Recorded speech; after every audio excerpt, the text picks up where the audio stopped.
Hello friend, this is Paritosh and you are watching I speak about stocks. आज video में हम बात करने वाले हैं एच बैंक के बारे में। एच बैंक जो एक टाइम पे तकरीबन 1700 रुपये का इसका भाव था, आज ये आपको 1366 रुपये के करीब का मिल रहा है। 52 वीक के लो पे चल रहा है स्टॉक। हर लॉन्ग टर्म इन्वेस्टर के पोर्टफोलियो में आपको मिलेगा। जो भी लॉन्ग टर्म इन्वेस्टर होगा एच बैंक होल्ड करता होगा। आज अगर निफ्टी 50 की बात करी जाए, जिनमें सबसे ज़्यादा मार्केट कैप है, एक रिलायंस, एक आपका टीसीएस और एक आपका एचडीएफसी बैंक।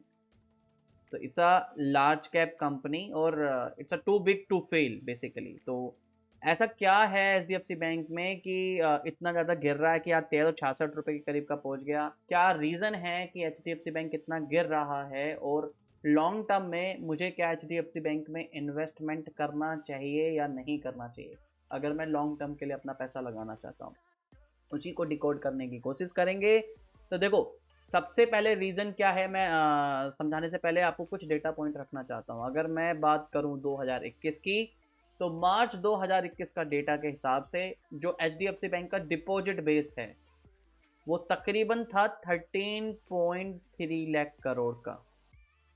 यानी अगर आईसीआईसी बैंक, इसी के काउंटर बैंक की बात करी जाए, तो उससे 40% ज़्यादा। वहीं अगर करंट अकाउंट और सेविंग अकाउंट में जो बैलेंस पड़ा है उस बेस की बात करी जाए, कासा वैल्यू जिसे बोलते हैं, जो कि किसी भी बैंकिंग बिजनेस के लिए बहुत बड़ी ये बेसिकली एक पैरामीटर है कि उसकी कासा वैल्यू कितनी है, वो था तकरीबन 6.15 लाख करोड़ के आसपास का।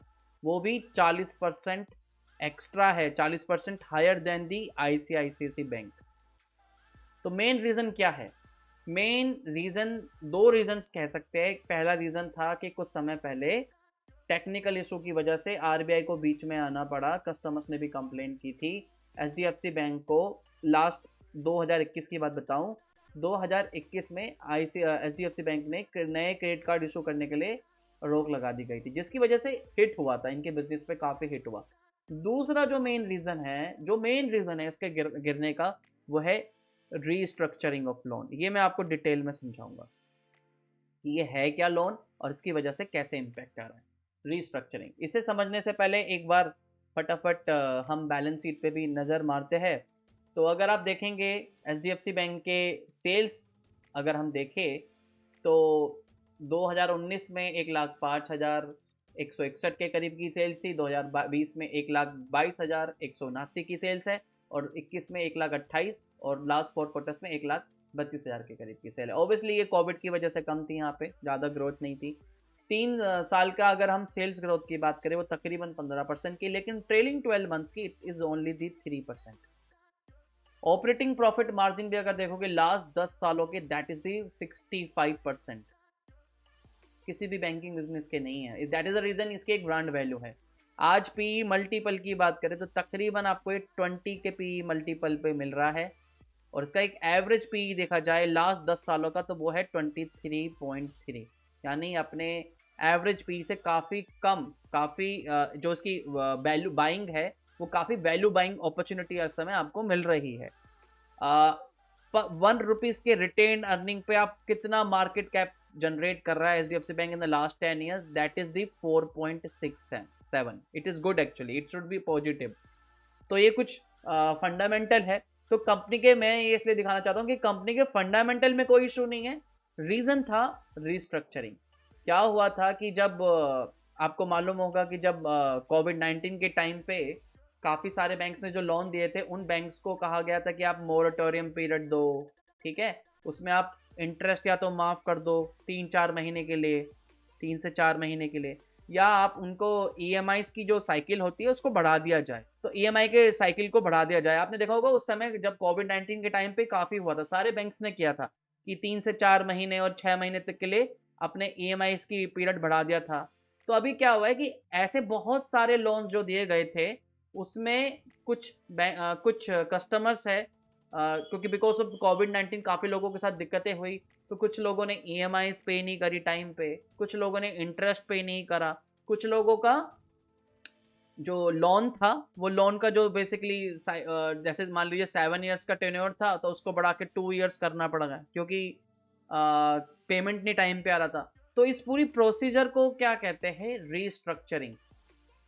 ये डेट्स नहीं है, ये बेसिकली आपके नॉन परफॉर्मिंग एसेट्स नहीं है, दिस इज दी जस्ट कि बैंक इनको रीस्ट्रक्चरिंग कर रहा है आफ्टर दिस कोविड-19। जब चीजें सही हो गई है तो ऐसे कितने लोन, ऐसे लोन की कितनी बड़ी बुक है जिस पर ये इस तरीके का एक्टिविटी किया जा रहा है, जिस पर ईएमआई टाइम पे नहीं दिया जा रहा, इंटरेस्ट नहीं दिया जा रहा, या जिसका ड्यूरेशन बढ़ाया जा रहा है, या जिसका इंटरेस्ट माफ कर दिया गया, बैंक जिसके लिए काम कर रहा है, तो ये सारे बैंकों को नहीं दिया था, तो ये नॉन परफॉर्मिंग एसेट्स नहीं है। कुछ एनालिस्ट ये भी कह रहे हैं कि अभी जो ये रीस्ट्रक्चरिंग की मैं बात कर रहा हूं ना, ये तकरीबन जो एचडीएफसी बैंक को जो रिस्ट्रक्चरिंग करनी है वो बहुत बड़ी बात है।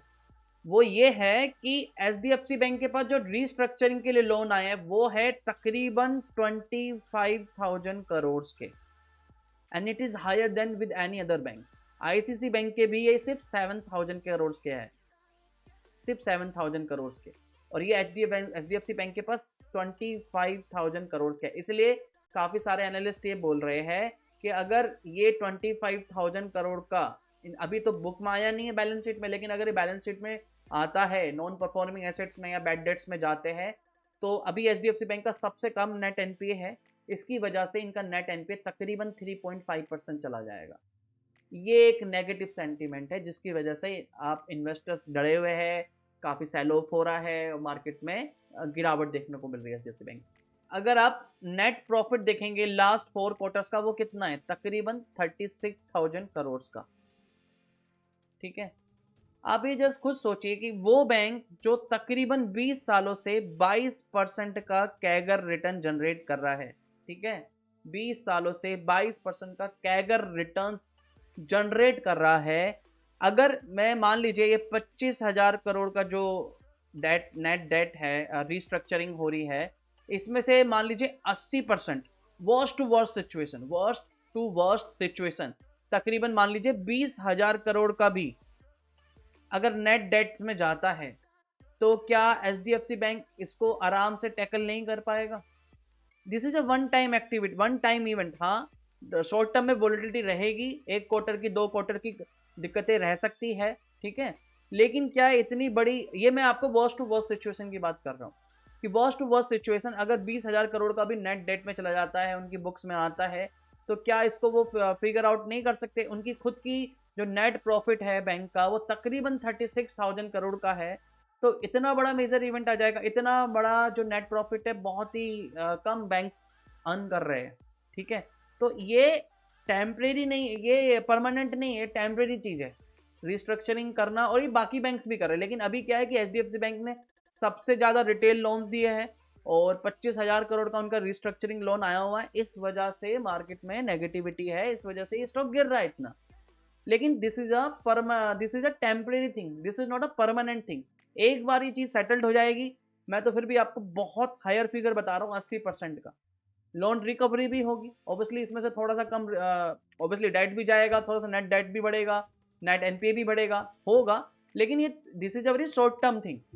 But over a longer period of time, अगर आप एक लॉन्ग टर्म इन्वेस्टर हो, तो ये आपके लिए एक वैल्यू बाइंग बनती है यहाँ पे, एज ए स्टॉक जो लार्ज कैप स्टॉक्स है और मार्केट में अपना एक प्लेस रखते हैं, ब्रांड वैल्यू है उसकी, आज वो आपको 1,300 रुपये के मिल रहा है बिकॉज ऑफ सम रीजन्स, तो आपको वो खरीदना चाहिए, छोटी छोटी क्वांटिटी में खरीद के आप उसे लगा के छोड़ सकते हो लॉन्ग टर्म के लिए। जब ये एक बारी को ये 25,000 करोड़ का जो सेटल्ड होता है, ठीक है, मैं नहीं कह रहा हूँ कि शॉर्ट टर्म में वोलेटिलिटी नहीं रहेगी, हो सकता है और ज़्यादा गिरे, ठीक है, क्योंकि आने वाला जो क्वार्टर है उसकी वजह से प्रॉफिट पे डेफिनेटली इंपैक्ट आएगा, बाकी बैंकों के भी आएगा, लेकिन एचडीएफसी बैंक को ज़्यादा आएगा। तो उस समय भी अभी एक साथ नहीं पैसा डालना है आपको धीरे धीरे क्वांटिटी खरीदनी है, धीरे धीरे क्वांटिटी खरीद के आप रख लीजिए और लॉन्ग टर्म के लिए 10 सालों के लिए लगा के छोड़ दीजिए, क्योंकि इसका रिकॉर्ड मत भूलिए। हम जो इसकी हिस्टोरिकल चीज़ें हैं, हिस्टोरिकल रिटर्न्स है, हिस्टोरिकल परफॉर्मेंस है, उसको नहीं भूल सकते। 22% का कैगर रिटर्न मोस्टली किसी भी कंपनी ने, मतलब बहुत ही कम कंपनियां होंगी जो इस तरीके के रिटर्न्स दे रही है लास्ट 20 सालों का, 20 ईयर्स का 22% का कैगर रिटर्न इन एचडीएफसी बैंक। तो आप, ये एक ऐसा इवेंट है जिसे हमें एज एन अपॉर्चुनिटी भी समझना चाहिए। मैं नहीं कह रहा हूँ कि नहीं गिरेगा, ये मेरा परसेप्शन है, and I may be are wrong, मैं गलत भी हो सकता हूँ। वोलेटिलिटी रहेगी शॉर्ट टर्म में, लेकिन चीज़ें अपनी स्ट्रीमलाइन होंगी जैसे जैसे ये चीज़ें आगे बढ़ेंगी और इसकी कोई फंडामेंटल चेंजेस नहीं हुए, कंपनी अभी भी रिवेन्यू जनरेट कर रही है, सेल्स जनरेट कर रही है, 1 साल का जो पीरियड था वो क्रेडिट कार्ड वाला वो भी खत्म हो गया है।